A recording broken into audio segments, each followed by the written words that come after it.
मामला इतना गंभीर है और जहाँ पर इतना सारे पैसों का खेल है और जिस तरह का प्रतिद्वंदी विपक्षी जो है हमारे सामने में है, हमें नहीं लगता कि इतना जल्दी समाधान होने वाला है। तो इसके लिए हम लोग पहले से प्रतिबद्ध है, चाहे हम लोग का जान भी चला जाए, किंतु ये जो हम लोगों ने बिहार का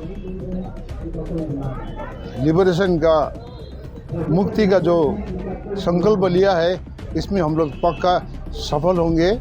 और सफल होने का एक सही संकेत दिख रहा है कि सिर्फ इंडिया नहीं, विदेश से भी बहुत सारे हम लोगों को सपोर्ट में आया है। और ये जो आज से 2 साल पहले तक जो मामला बिल्कुल अंधकार में था, पब्लिक को मालूम ही नहीं था कि यहाँ पर इतना बड़ा बीटी एक्ट 1949 जो एक अन्यायपूर्ण कानून बिहार सरकार द्वारा पारित किया गया है और संसार में कहीं नहीं वाला घटना, कहीं नहीं होने वाला व्यवस्था यहाँ पर एक व्यवस्था का बनाया है। जैसे एक बात ये वेटिकन सिटी या तो जेरूसलम कौन चला रहा है? क्रिश्चियन लोग चला रहे हैं। इसमें किसी बाहरी का हस्तक्षेप नहीं है। स्वर्ण मंदिर लीजिए, सिर्फ सिख लोग चला रहे हैं। और आप ये मक्का दीजिए, मक्का को और बाहर का तो बिल्कुल हस्तक्षेप बिल्कुल नहीं है। और ये इंडिया में लीजिए ना, इंडिया में भी बहुत सारे मंदिर है। आपका राम टेम्पल शुरू हो गया अभी, इसमें भी हम लोग का कोई हस्तक्षेप नहीं है। तो सिर्फ हम लोग का ये इतना बड़ा पवित्र स्थल में जो कि संसार द्वारा प्रमाणित है, आर्कियोलॉजिकल सर्वे ऑफ इंडिया प्रमाणित है, ये बिल्कुल काल्पनिक है, इसलिए इतिहास द्वारा सिद्ध कराया गया है, उसको लेके इन लोगों ने एक इतना भ्रम पैदा किया है। और इसका संचालन में नाम के वास्ते 4 बुद्धिस्ट रखा है, किंतु 4 बुद्धिस्ट का कोई हाथ नहीं है वहाँ पर। और जो संचालन जो चल रहा है टोटली नो हिंदू कम्युनिटी द्वारा चलाया जा रहा है। वो कह रहे हैं कि बौद्धों की और हिंदुओं की साझा विरासत है महाविहार। कहाँ विरासत? इसमें कौन सा विरासत है? हिंदू का तो इसमें तो कोई लक्षण ही नहीं है। ये जो और ये नेशनल माइनॉरिटी कमीशन का चेयरमैन आए थे वहाँ पर सुना है कि हम लोगों ने सुना है कि वहाँ पर एक नहीं ये बिहार का विधानसभा का स्पीकर बोल रहा था कि वहाँ पर शिवलिंग है बोल के।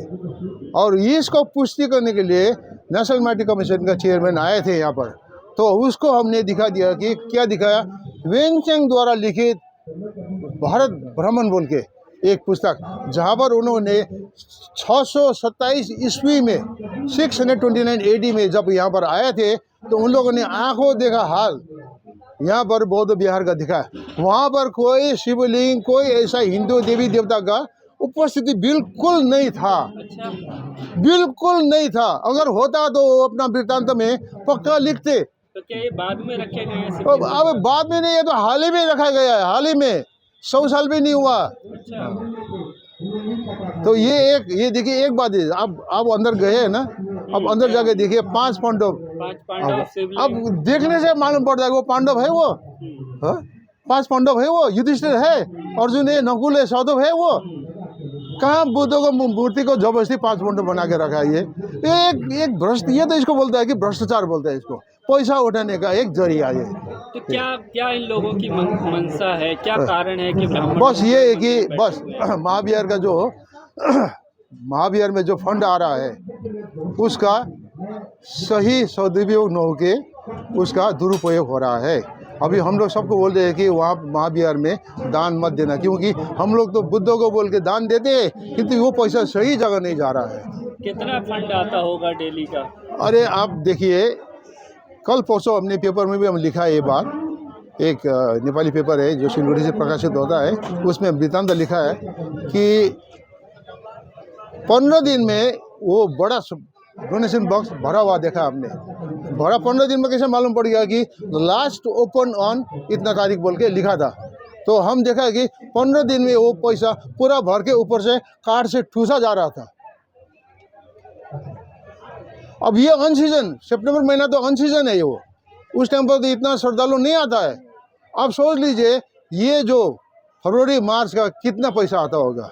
फरवरी मार्च महीना में तो 5 दिन में भी पैसा भरा जाता है। और ये ऐसा पैसा कोई कोई ना सीबीआई का अंडर में देखा जाता है, ना कोई ईडी है, ना इनकम टैक्स है।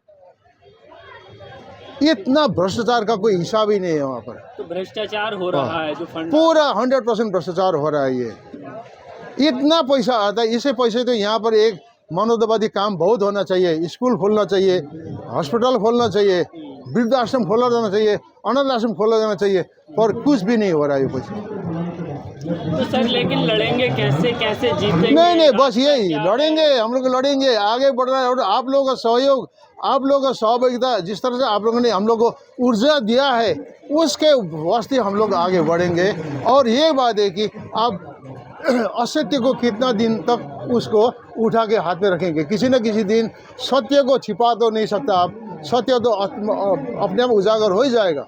हम यहाँ पर महाविहार का बगल में बैठ के, जब हम लोग का जो अनशन पहले यहाँ शुरू हुआ था महाविहार का बगल में, तो वहाँ पर बैठ के हम जितना भी फॉरेनर्स जो आ रहे थे वहाँ पर, उसको बुला के दिखा रहे थे, sir do you know what is going on here, हम आपको बताते हैं। तो पूरा अमेरिकन को, ऑस्ट्रेलियन को, कैनेडियन को, इंग्लिश को, सबको बताना शुरू कर दिया।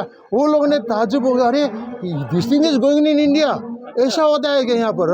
ये तो हम लोग का देश में तो सोच नहीं है, सोच भी नहीं सकता हम लोग ने। तो सर कितने देशों से समर्थन मिल रहा है? अभी देखिए एक बात है, अमेरिका में प्रोटेस्ट शुरू हो गया है ना, इंग्लैंड में शुरू हो गया, कनाडा में शुरू हो गया, ऑस्ट्रेलिया से तो बहुत दिन से चालू हो रहा है। तो ये अभी जो हम लोगों ने कोशिश किया है, और हमारा ब्रिटिश कंट्री जो है उसको सब कंट्री को हाई कमीशन में जाके, दूतावास में जाके हम लोगों ने पत्रचार किया है। तो क्या लगता है कुछ अंतर्राष्ट्रीय दबाव पड़ेगा तब इसका समाधान निकलेगा क्या? अंतर्राष्ट्रीय दबाव ये जो है बढ़ रहा है, इसके लिए हम लोग सचेत होकर आगे बढ़ना है। अगर हम लोग शिथिल हो गया तो वो लोग नहीं आगे बढ़ेंगे। अंत में क्या कहेंगे सरकार से? बस वही है कि सरकार अपना एक जो सही है उसको मान्यता दे, और जो गलत है उसको बंद करे। एक जो अन्याय जो हुआ है उसको सही, अगर अगर भारत एक धर्मनिरपेक्ष देश अगर सही मानती हो तो ये काम बंद करे, और 1949 एक्ट को निरस्त करके ये संपूर्ण महाविहार का संचालन का भार अभी भारत जो है बौद्धों को सौंपी दिया जाए।